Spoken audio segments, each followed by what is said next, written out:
بسم الله الرحمن الرحيم. اللهم صل وسلم وزد وبارك على سيدنا محمد واصحابه وسلم. طبعا زي ما وعدنا طلابنا ان شاء الله هننزل المحافظات كلها. معانا النهارده محافظه رقم 4، محافظه القليوبيه. محافظه سهله وبسيطه عن المحافظه رقم 3 اللي كان فيها افكار كتير قوي. بص بقى معايا. اول سؤال بيقول مرافق العدد ت اس 8 ناقص 3 ت اس 7. طبعا الاول قبل ما اجيب المرافق بتاعه لازم ابسطه. فاول سؤال او ت اس 8 ناقص 3 ت اس 7. ت أس 8 دي رقم من مضاعفات الأربعة. طبعا 4 8 16 12 وهكذا. كل حاجة من الحاجات دي تقبل الاسم على الأربعة، فالت بتاعتها بواحد على طول، ت واحد صحيح على طول. ناقص 3 ت أس 7. السبعة دي مش من مضاعفات الأربعة، فاحنا بنعمل ايه؟ بنطرح أول رقم قبلها من مضاعفات الأربعة. 4 8 12 16 وهكذا. طب ت أس 7 دي ما بين الأربعة والتمانية، فبطرح أول رقم قبلها من مضاعفات الأربعة. يعني ت أس 7 أشيل منها 4، فتبقى ت أس 3. نبسط الكلام ده كمان شوية. 1 ناقص 3، والت أس 3 دي بسالب ت. لما بسطها أضرب سالب في سالب يدي موجب 3 ت. خلي بالك عشان في غلطة شنيعة بنقع فيها، إن أنت لحد دلوقتي ما جبتش المرافق. أمال أنت عملت إيه؟ أنا بسطت، حطيت في أبسط صورة بس. لحد دلوقتي ما جبتش المرافق. المرافق بنغير إشارة العدد التخيلي، يعني يبقى 1 ناقص 3 ت. يبقى الإجابة في الآخر 1 ناقص 3 ت، اللي هي الإجابة الأولى. السؤال اللي بعده عاوز منك إشارة الدالة. د س بتساوي، سؤال حلو أوي وجميل، بكاف س زائد 3 تكون موجبة على ح. يعني إيه موجبة على ح؟ يعني السؤال هو عاوزها دايما موجبة. خلي بالك من الجملة دي، هو عاوزها دايما موجبة. لو أنت بصيت في المسألة ده فيها س، يعني فيها س أهي. فأنا عشان أقدر أحلها كنت بجيب بقى بساوي الدالة بصفر، وأجيب قيمة السين وأعمل على اليمين مثله وعكس. أهو هنا مثله وهنا عكس. يعني في الآخر لازم تطلع معاك إشارتين.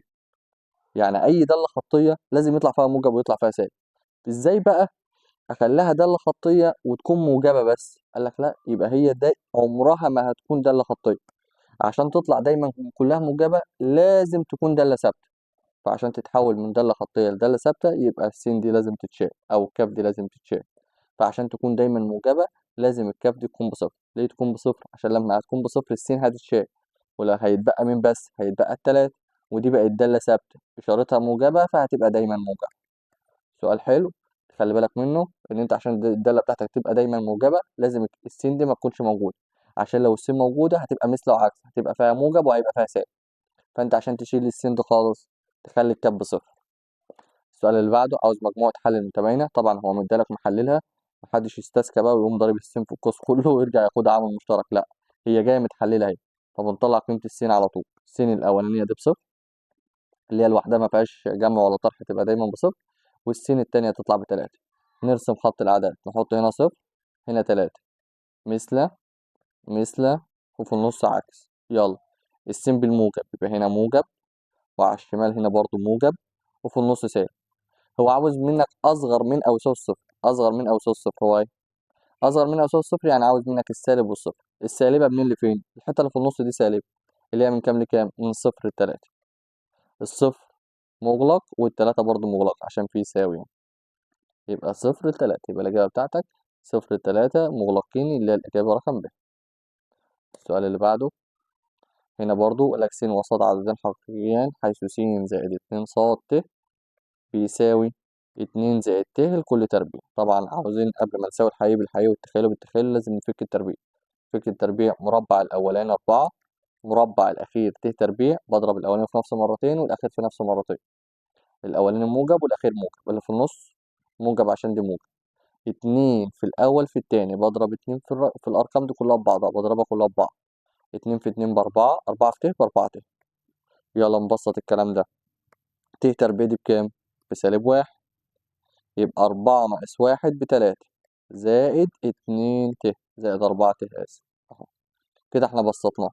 كده أقدر أقول الجزء الحقيقي اللي هو بتلاتة، والجزء التخيلي، وخلي بالك عشان ما تتلخبطش، الجزء التخيلي مش اسمه ص، الجزء التخيلي اسمه 2 ص بيساوي 4. اقسم على الاتنين، اقسم على الاتنين تطلع ان الصاد باتنين. يبقى السين بتلاتة والصاد باتنين. هو عاوز منك س زائد صاد، تبقى تلاتة زائد اتنين يطلع بخمسة، يبقى الناتج بخمسة. خلي بالك من المعلومة دي عشان في ناس بتتلخبط فيها كتير. الجزء الحقيقي هنا بسين، الجزء التخيلي اسمه 2 ص. فهساوي الاتنين صاد بالأربعة وأجيب منها الصاد، فما تتلخبطش عشان في ناس استغبت كتير راحت قالت لي إن الصاد على طول بأربعة، فلا غلط مينفعش. اللي بعده إذا كان حاصل ضرب جذريا معاد. طبعا حاصل الضرب حضرتك حافظه قانون مين على مين؟ جيم على ألف. الجيم هنا ب10 والألف بألف. هو قالك إن هو بيساوي 5. الخمسة ده مقام واحد، اعمل مقص.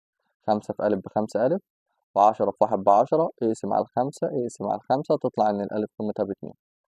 يبقى الألف ب2. يبقى هو مديك حاصل الضرب، فحصل الضرب جيم على الألف. جيم على الألف وسواء بالخمسة اللي هو مديها.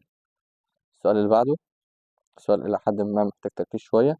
إذا كان واحد على لام واحد على ميم هما جذرية دي، لما يكون معايا جذرين بجمعهم أهم وأساويهم بسالب ب على ألف، وأروح أضربهم واحد على لام وواحد على ميم وأساويه بجيم على ألف.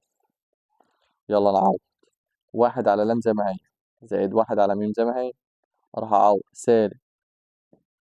هو سالب والب بسالب 8 على الألف، طبعا دي ألف ودي ب ودي ج. الألف ب4 والب بسالب 8 والجيم ب1، فأروح على الألف اللي هي 4 دي هتطلع معانا فيها الاتنين. يبقى واحد على لام زائد واحد على ميم ب2. طب هناك واحد على لام في واحد على ميم بيساوي ج على ألف، يبقى واحد على 4.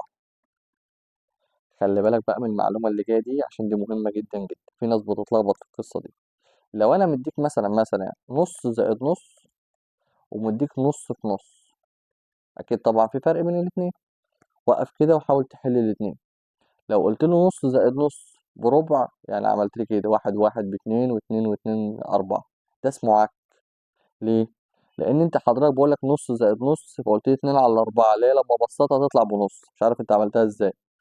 إن نص زائد نص اللي هو رقمين نص ونص، أكيد مجموعهم مش بنص بنص يعني، لا مش مجموعهم بواحد أكيد. فقالك بيجي الكلام ده إزاي؟ قالك إن إحنا في الضرب أو في الجمع عشان نقدر نجمع الحاجتين على بعض بعمل حاجة اسمها المقص.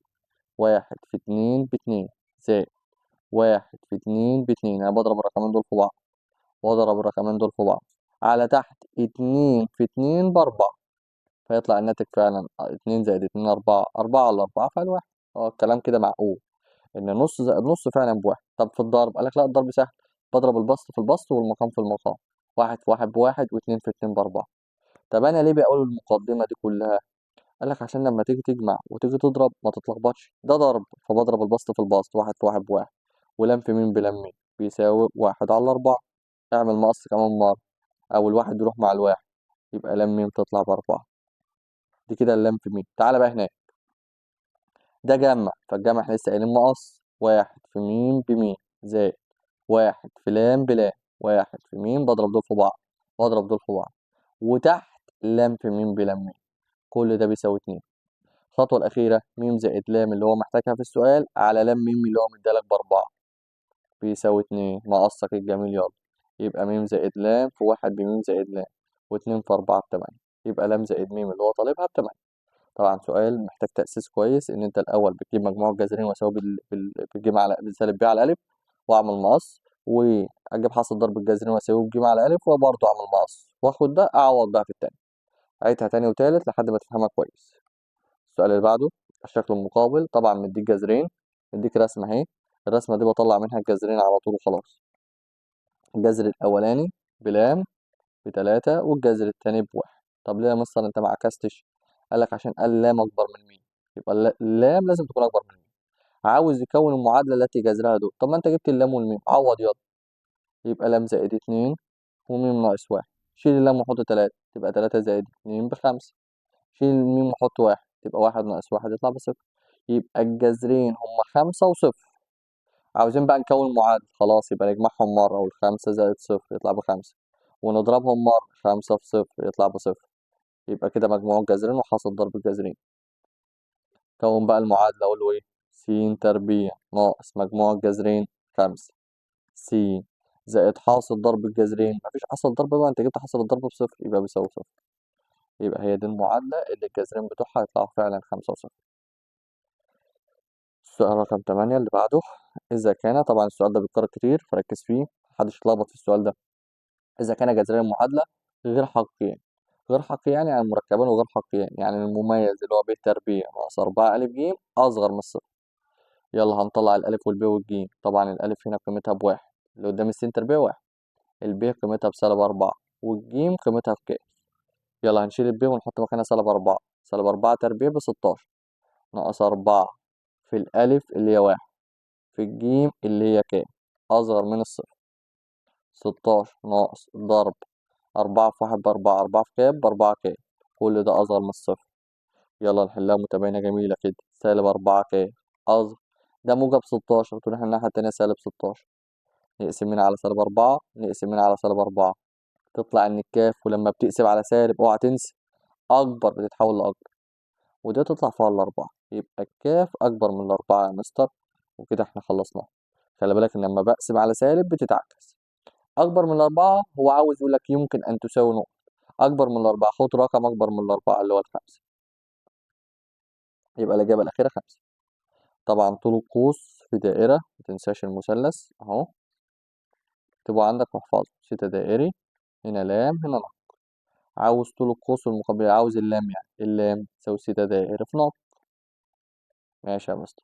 في دائرة زاوية محيطية ب30، ما بشتغلش على المحيطية، أنا بشتغل على المركزية، فأنا بجيب المركزية. فخلاص يا مستر دي ب30، يبقى المركزية بضعفها 60. واحنا اتفقنا ان المثلث ده من الامتحانات اللي فاتت لازم يكون بالقياس الدائري، فال60 مش دائري، فراح احولها اضربها بباي على 180، تطلع معانا بباي على التلاتة اللي هي تلت باي.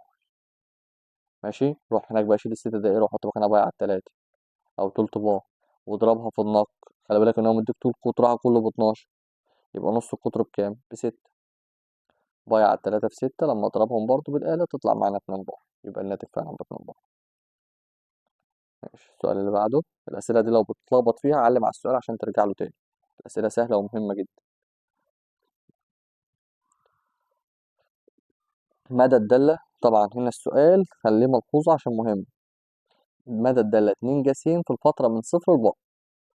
قلت له يا مستر ما هو المدى من سالب ألف لألف. ألف لأ، أنا في الامتحان اللي قبله كان نفس السؤال وأنا كتبت لك ملحوظة كده، فتعالى نقولها تاني كمان مرة. المدى، المدى من سالب ألف لألف، بس لازم تكون الفترة من صفر لاتنين باء، أو ما يقولش، لو ما قالش يبقى برضه شغال من صفر لاتنين باء. فلو هو قالك من صفر لاتنين باي فكل كلامك هيبقى صح، هتبقى من سالب ألف لألف، والألف عندك باتنين، يبقى من سالب اتنين لاتنين. ولكن السؤال هنا قالك من صفر لباي. تقول لي هتفرق؟ اه هتفرق. حضرتك الرسمة بتاعت الجاي بيبقى شكلها عامل ازاي؟ بيبقى شكلها عامل كده. لما انا اقولك من صفر لباي يعني من صفر ل180، يعني بقية الرسمة دي مش معانا، انا همسح كل ده، انا هقف لحد هنا، لحد هنا اللي هي لحد ال180 اللي هي الباي. فالمدى من صفر لحد القيمة اللي هناك دي، يعني من صفر لاتنين. ف... فقال لك لما يقول لك من صفر لباي، من صفر لباي فما تتلخبطش بقى، يبقى من صفر لألف. الألف عندك بكام؟ باتنين، يبقى من صفر لاتنين، يبقى الناتج بتاعك من صفر لاتنين.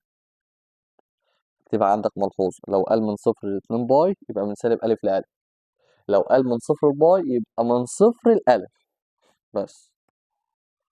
السؤال اللي بعده مديك 3 قاس سيتا، طبعا هظبط المسألة شوية، يبقى 3 قاس سيتا، كتبت غلط، 3 قاس سيتا ودي الخمسة بعكس الإشارة بيساوي -5. اقسم على التلاتة، اقسم على التلاتة، يطلع إن القاس سيتا بيساوي -5 على التلاتة. هات المقلوب لأن احنا مشتغلش على دي، هات المقلوب. مقلوب القاء ايه؟ جتا، يبقى الجتا بيساوي -3 على 5. قدامك شوية حلول كتير بقى، بس تعالى نكمل بقية المسألة بالحل التقليدي العادي يعني. الظا، هو عاوز ظا 270 ناقص سيتا، 270 بتغير تبقى اسمها ايه؟ ظاتا. و270 ناقص سيتا في الربع التالت، الظاتا هناك في الربع التالت أو الظا هناك في الربع التالت موجبة، فهي هتفضل زي ما هي كده. طب أنا أجيب الظاتا إزاي؟ قالك لو أنت جبت الظا تقدر تجيب الظاتا. طب أنا هرسمها فين؟ قالك أهو، مش دي جتا؟ اه. والجتا دي سالب، اه هي الجتا سالبة فين وفين؟ هي موجبة في الربع الأول والأخير، يبقى سالبة في التاني والتالت. طب أنا أشتغل على التاني ولا التالت؟ قالك أصغر زاوية، يبقى شغال على التاني، اللي أنا قلتها سريعا كده. أنت جبت الجتا بالسالب، الجتا موجبة في الربع الأول والرابع. طب انا هشتغل على مين؟ هو هنا سالب، فهشتغل على التاني والتالت. طب هو عاوز اصغر زاوية، يبقى اشتغل على التاني بس. الجتا مجاور على وتر، يبقى متجاور اللي هو -3 والوتر ب5. أجيب ده في تساوي أكيد هيطلع ب4. هو عاوز زاتا، الزاتا مقلوب مين؟ الظا. أجيب الظا وأشقلب، الظا مقابل على مجاور يبقى 4 على -3. هو عاوز بقى زاتا يبقى شقلب، يبقى -3/4. وأشوف -3/4 تطلع فيها كام؟ -75%. يبقى هشقلب دي تبقى -4 -3/4 يبقى -75%.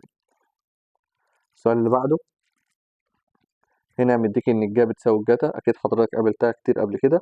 الجا بتساوي الجاتا يبقى خلاص الزاويتين بيكون ده حل عام، اللي هو ألفا زائد بيتا بيساوي 90 زائد 360 نوم.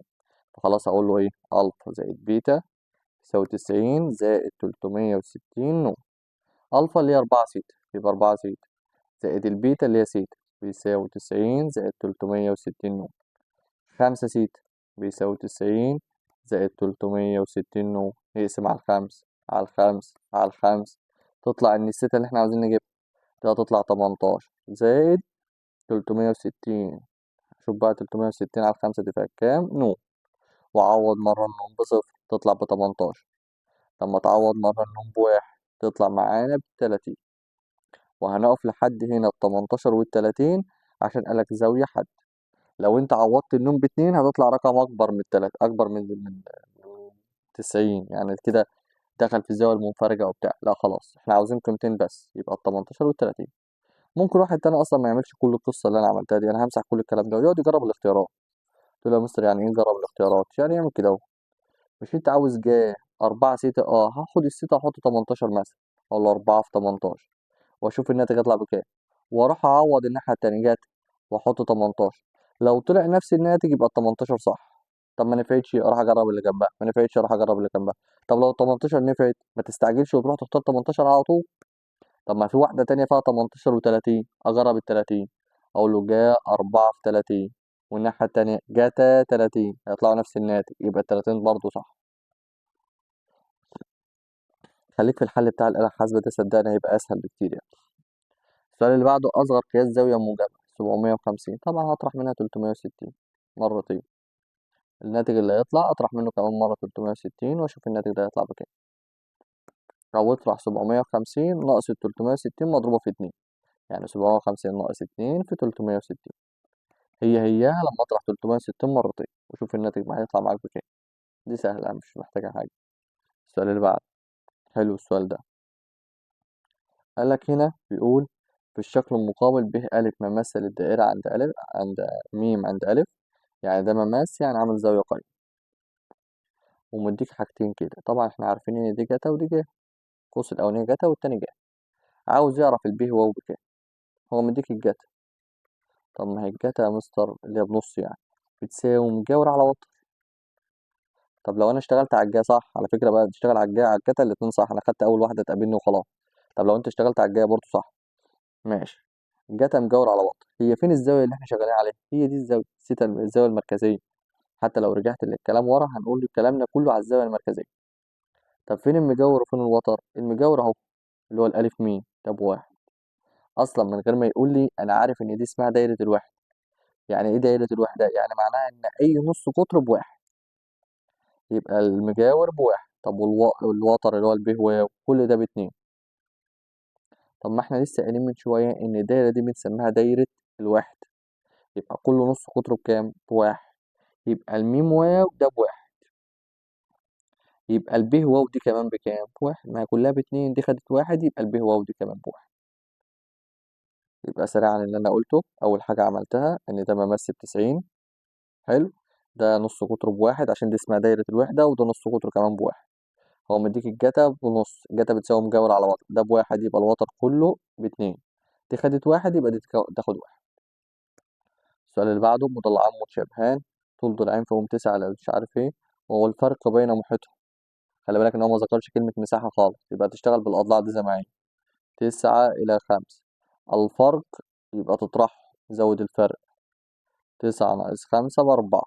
وتحت ال4 حط ال20 وسمي دي س سمي دي ص. هو عاوز محيط المضلع الأصغر اللي هو بتاع ال5 ده، فأقول له الصاد بتساوي 5 في 20 على 4.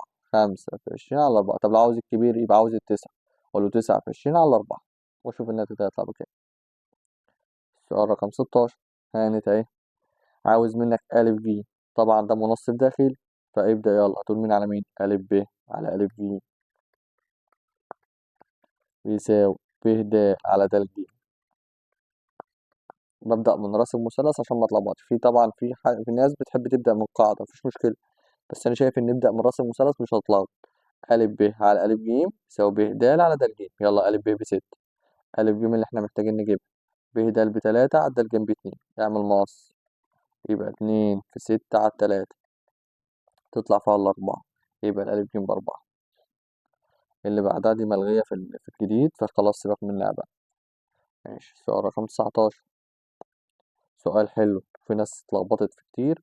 لا خلاص تعالى معانا هنا بص، مديك زتا ب زائد زتا ج بيساوي 5. زتا ب، طبعا ما عندكش حاجة اسمها زتا، أو أنت في المثلث ما بتعرفش تجيب زتا، أنت تجيب الظا، ولما تجيب الظا أبقى شقلبها أجيب الزتا. طب ما تجيب الظا ب، الظا بتساوي إيه؟ مقابل على مجاور، ظا ب مقابل على مجاور. يلا اقف عند الب وهات المقابل، المقابل مين؟ ألف د على المجاور ب د، بس أنت بتتكلم على زتا، فخلاص هشقلبها يبقى ب د على ألف د زائد زتا ج. هجيب زتا ج الأول، هجيب الظا مقابل على مجاور برضه ألف د على د ج، أشقلبها تبقى د ج على ألف د.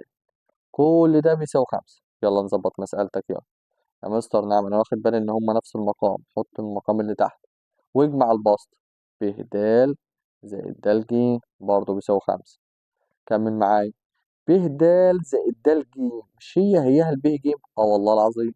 طب ما هو مديك ب ج ب20، يبقى 20، يبقى الب د زائد الد ج اهي اللي هي كلها ب ج. طب ما ب ج ب20، يبقى 20 على ألف د بيساوي 5. نقص بقى، يبقى الألف د يساوي 1 في 20 على 5 تطلع فيها الأربعة، يبقى الألف د قيمتها ب4. ده السؤال الوحيد اللي فيه تكة شوية، فحله تاني عشان تتأكد انت فهمته صح. اللي بعدها طبعا مديك تشابه ومديك مساحة، فاحنا محتاجين نسبة عشان نقدر نربح. يلا يا باشمهندس، فين المثلثين المتشابهين؟ طبعا زاوية أ مشتركة، وزاوية د بتساوي الجيم، يبقى إذا زاوية ه بتساوي الب. يبقى كده المثلث الصغير أ د ه بيشابه الناحية التانية أ ج ب. الألف مشتركة والدال زي الجيم، يبقى هنا د قصادها ج، والب زي الب، يبقى هنا ه قصادها ب. خد أي نسبة يلا، أ د على أ ج بيساوي د ه على ج ب بيساوي أ ه على أ ب. أنا محتاج نسبة واحدة بس، أ د مش موجودة من التلاتة، والألف ج كلها مش موجودة، يبقى سيبك من دي. د ه وب ج برضه مش موجودين، سيبك منهم. أ ه ب4، أ ب ب8. حلو أوي، أنا كده معايا النسبة خلاص. روح بقى للمسألة يلا.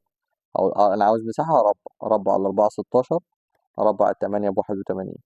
مديك مساحة المثلث أ ب ج ب40، الأ ب ج ده اللي هو المثلث الكبير، فأحط ال40 تحت ال81، وأسمي التاني اللي هو المثلث الصغير س، وأجيب بقى المثلث الصغير أقوله 16 في 40 على 81، وأشوف الناتج اللي هيطلع بكام. هو ده مساحة المثلث الصغير. اللي بعدها نظرية تاليس أو الأجزاء المتناسبة. في توازي أهو، خد واحدة على واحدة والتانية على التانية، خد واحدة من هنا على واحدة من هنا، واحدة من هنا على واحدة من هنا، يبقى س على الاتنين بتساوي 4 على س زائد 2. أو ممكن تاخد دي على دي بيساوي دي على دي. اعمل مقص يلا، س في س بس تربيع، س في 2 ب2 س، 2 في 4 ب8. دخل التمانية دي بعكس الإشارة، يبقى س تربيع زائد 2 س ناقص 8 بيساوي 0. يلا حل، س تربيع س في س، 8 كام في كام طرحهم ب2، 2 في 4. ده موجب، وموجب في سالب يدي سالب. أطلع السين من هنا تطلع بسالب 4، وأطلع السين من هنا تطلع ب2. طبعا السالب مرفوض، تطلع إن السين ب2. طبعا في ناس كتير بتعرف تحلل بطرق تانية، بتحط الأرقام زي ما هي عاوزة، والسالب يبقى الكبير ياخد الأوسط والتاني عكسه، أو بنحلل بالآلة الحاسبة وطلع قيمة السين وخلاص. طبعا بالآلة الحاسبة اسمها مود 5 3. يطلع لك جدول كده تحط فيه ال A وال B وال C. ال A اللي هو الرقم اللي قدام السين تربيع اللي هو ب1، ال B اللي هو قدام السين اللي هو ب2، وال C اللي هو الحد المطلق اللي هو -8. والتك يساوي مرتين، شوف الناتج هيطلع بكام وكام. إذا كان كاف معامل تشابه المضلع من 1 بالنسبة للمضلع 2، وكان ميم واحد تكبير. طبعا تكبير يعني الكاف أكبر من كام؟ من واحد. يبقى 1.25%، يعني بقول أكبر من واحد. السؤال هنا بيقول لك إذا كان أ ب ج د رباع دائري. طبعا من غير ما تكمل، يعني في دايرة بتمر بالأربع رؤوس دول، عشان هو بيقول رباعي دائري. خلاص كده بقى ده رباع دائري، يعني أقدر أستفاد إيه؟ إنه تقاطع وترين داخل دايرة. امسح بس الدايرة ده عشان عشان رسمتها شكلها وحش. يبقى وترين داخل دايرة، فأقول له ه أ في ه ج يساوي ه د في ه ب. بس الأول يا مستر، ده بأربعة وده بخمسة، يبقى ده من فيثاغورس بتلاتة. ه أ بتلاتة في اله ج بتمانية بيساوي اله د بأربعة في اله ب اللي احنا عاوزين نجيبها. يبقى 3 في 8 24 بيساوي 4 ه ب. نقسمها على 4 تطلع إن ه ب ب6 سم. يبقى 6 سم. طبعا ممكن واحد يحلها بالتشابه. يقول لي يا أستاذ بنحلها بالتشابه إزاي؟ كده. طبعا الزاوية دي قد الزاوية دي تقابل بالرأس، والزاوية ده اهي بتساوي الزاوية ده اهي.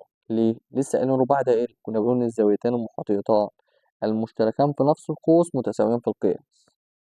فالدال بتساوي الجيم عشان الاتنين لهم نفس القوس اللي هو الألف ب. وكمل بقى مسألتك عادي يعني. المثلث أ ب ج بيشابه المثلث، يبقى بدل بيشابهوا بعض يبقى كل الزوايا متساوية. الألف قد السين والب قد الصاد والجيم قد العين. الألف ب50 تبقى السين ب50. البتاع ده برضه لسه ملبوسة أهو. يبقى الألف بتساوي السين بتساوي 50. الصاد بتساوي الب، يبقى الصاد بتساوي الب برضه ب70. هو عاوز الجيم اللي هي العين يعني. خلاص اطرح من 180، يبقى 180 ناقص 70 و50 تطلع معاك ب60. هو عاوز منك قا ج اللي هي قا 60. بس مفيش عليها حاجة اسمها قا. أجيب مين؟ الجاتا. أشوف جاتا 60 تطلع بكام، ولما أجيب الجاتا تطلع تقريبا بنص. لما أجيبها هو عاوز القا، أشقلب بقى الناتج يبقى القا تطلع ب2. يعني أنت هتجيب الجاتا، ولما أجيب الجاتا أنا عاوز القا أشقلب الناتج. هنا برضو تشابه اهو. يلا شبه المثلث، الألف مالها مشترك، يبقى هنا ألف وهنا ألف. الدال زي الب، يبقى هنا دال هنا ب. اله زي الجي، يبقى هنا ه وهنا ج. امسح معلش آسف دي، هنا ج. ركب الاتنين على بعض يلا. ألف د على ألف ب، دال ه على ب ج. ها، ألف ه على ألف ج. رد معايا. ألف د مش موجود، ألف ب مش موجود، مش هنحتاجها. دال ه ب6، ب ج ب14. ألف ه ما نعرفهاش سماها س. ألف ج ما نعرف س زائد 4. يلا مقصتك بقى وهات منه قيمة السين. 6 في س أو 14 في س الأول ب14 س. 6 في س ب6 س زائد 6 في 4 ب24. وده دي بعكس الإشارة، يبقى 14 س ناقص 6 س بيساوي 24. 14 س ناقص 6 س ب8 س بيساوي 24. اقسم على 8 على 8 تطلع إن السين الواحدة ب3. 3 في 8 ب24. يبقى كده جبت الألف ه اللي هي ب س تطلع ب3 سم. حلو السؤال ده، السؤال ده جميل. ركز في كده معايا، مش محتاج أي ذكاء مع إنه سؤال يلخبط أي حد، بس سؤال سهل. بص معايا افهم فكرته كده. السؤال ده موجود في المعاصر، فكرته مهمة أوي. عاوز يجيب الدال ج اللي تحت دي. طبعا حضرتك حافظ إن المنصف الداخلي والمنصف الخارجي متعامدان. طب لو أنت مش حافظها لا احفظها عشان مهم، عشان بتيجي في أكمل الأصل أو بتيجي في اختر، بتيجي في الامتحان. المنصف الداخلي والمنصف الخارجي بيبقوا دايما متعامدان. يعني ده ب3 وده ب4 يبقى الوتر ب5. طب دي خدت 3 سنتي، يبقى دي كام سنتي؟ 2 سنتي. ايه ده بس كده؟ اقسم بالله بس كده. بس هي مش هتيجي في دماغك بسهولة يعني. ان انت اول ده حاجة المثلث ده قائم، ده ب3 ده ب4 يبقى الدال هي من فيثاغورس هتطلع ب5 كل ده. دي خدت 3 تبقى دي تاخد 2، يبقى الناتج بتاع الدال ج ب2 سنتي. السؤال المقالي. يلا هانت اهي خلاص اخر سؤالين. السؤال الاولاني اذا كان لام وميم هما جذرين معادلة. طبعا هظبط المعادلة. س تربيع دخل د ناقص 5 س زائد 3 بيساوي 6. كده الألف والب والجيم واللام والميم كمان. أجيب حاجة اسمها لام زائد ميم، وأجيب حاجة اسمها لام ميم. لام زائد ميم سالب ب على ألف، يبقى سالب والب بسالب 5 على الألف اللي هي 1. تبقى لام زائد ميم ب5. وسيبها في جنب بروسها كده وسيبها. طب لام ميم جيم على ألف، الجيم عندك بكام؟ ب3 على الألف 1، يبقى لام ميم برضه بيساوي 3. برضه بروسها كده وسيبهم بقى معاك، مش محتاج الكلام ده، انت محتاج الاتنين دول اللي بالاحمر دول. تعال نشوف بقى التاني. عاوز يكون دول، خلاص نجمعهم مرة. يا ابني بقى، يا ابني ما تموتنيش يا ابني، حرام عليك. امسح ده اللي بيظهر لوحده. هاخد الجذرين دول برضه مفيش فايدة. استنى يا ولاد معلش. هاخد الجذرين اللي هما لام تربيع ميم زائد ميم تربيع لام، اجمعهم مرة ومرة اضرب. يبقى مرة بتجمعهم مرة بتضربهم.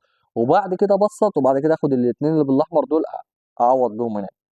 هنا باخد حاجة اسمها لام ميم عامل مشترك، لأن ده جمع فباخد عامل مشترك. لام تربيع ميم لما تاخد منها لام ميم عامل مشترك يتبقى لام، زائد ميم تربيع لام لما تاخد منها اللام والميم يتبقى ميم بس. عوض يلا بالأرقام اللي بالأحمر دي. لام ميم ب3 في لام زائد ميم 5، 3 في 5 ب15. أما ده ضرب، لا ضرب أضربهم عادي. لام تربيع في لام بلام تكعيب، ميم في ميم تربيع بميم تكعيب، لام ميم تكعيب اللي هي عبارة عن لام ميم الكل تكعيب. طب ما لام ميم ب3 تبقى 3 تكعيب ب27. كون بقى المعادلة يلا. يبقى س تربيع ناقص مجموع الجذرين 15 س زائد حاصل ضرب الجذرين ب27 ب0. هي دي المعادلة اللي مغلبانا وعمالين ندور عليها من شوية. يبقى احنا بنكون المعادلة، بنجيب اللي هم القديمة بنجيب منها لام زائد ميم ولام ميم، أما الجديدة اللي هو عاوزها بنجمعهم مرة ونضربهم مرة، ونكون المعادلة في الآخر س تربيع ناقص مجموع الجذرين في س زائد حاصل ضرب الجذرين. آخر سؤال معانا في الامتحان بيتكلم على برهن إن ج م بينصف، عاوز يثبت إن ده منصف، وبعد كده إيه هات له طول الج م ده. تعالى الأول في المثلث اللي على اليمين ده، في المثلث أ ب د. طبعا في توازي، فأقدر أستخدم تشابه أو أستخدم الأجزاء المتناسبة. هات يا عم الأجزاء المتناسبة، فأقول له أ ه على ه ب، يلا مش مشكلة، بيساوي أ م على م د. طبعا لو استخدمت تشابه مفيش مشكلة، ما يضرش. المثلث أ ه م بيشابه المثلث أ ب د، الاتنين صح. فأقول 6/3 بيساوي الألف ميم على الاتنين. أعمل مقص أجيب الألف ميم، 2 في 6 ب12، يبقى 2 في 6/3، 12/3 فعلى 4، يبقى الألف ميم دي ب4. تعالى بقى في هناك في المثلث اللي هناك، لو أنا قدرت أثبت إن الجيم ده، عشان أقدر أثبت إن ده منصف، لو أنا جبت الجيم ده اللي هم الضلعين بتوع المنصف، الجيم ده على الجيم ألف طلع نفس النسبة بتاعة الدال ميم على الميم ألف، يبقى دول أكيد أكيد أكيد من غير ما أفكر ده منصف. ليه يا مستر؟ ما عشان يطلع منصف لازم ده على ده بيساوي الدال ميم على الميم ألف. فلما أجيب الجيم ده اللي هي ب4 على الجيم ألف اللي هي ب8، 4/8 فيها النص. أجيب الدال ميم اللي هي 2 على ال4 برضه فيها النص. طلعوا نفس النسبة، إذا الجيم ميم بينصف يساوي الدال جيم ألف. وده المطلوب الأولاني. عاوز بقى طول المنصف ده، طبعا طول المنصف ده القانون اصلا جذر ج د في ج أ. بس انا بمسح لك البتاع عشان ما تلخبطش اهي. ج د في ج أ ناقص د أ او د م في في م أ، اللي هم نفس النظرية ده اهي بس ضرب. ج د في ج أ ناقص د م في م أ، يبقى جذر ج د ب4 في الج أ اللي هي 8 ناقص د م اللي هي ب2 في الميم أ اللي هي 4، وشوف الناتج ده هيطلع معاك بكام. وكده نكون خلصنا آخر سؤال في الامتحان. ولو استفدت من الفيديو ما تنساش تصلي على النبي في الكومنتات وتدعي لنا دعوة حلوة كده، واستنانا في الفيديوهات الجاية إن شاء الله. مع السلامة.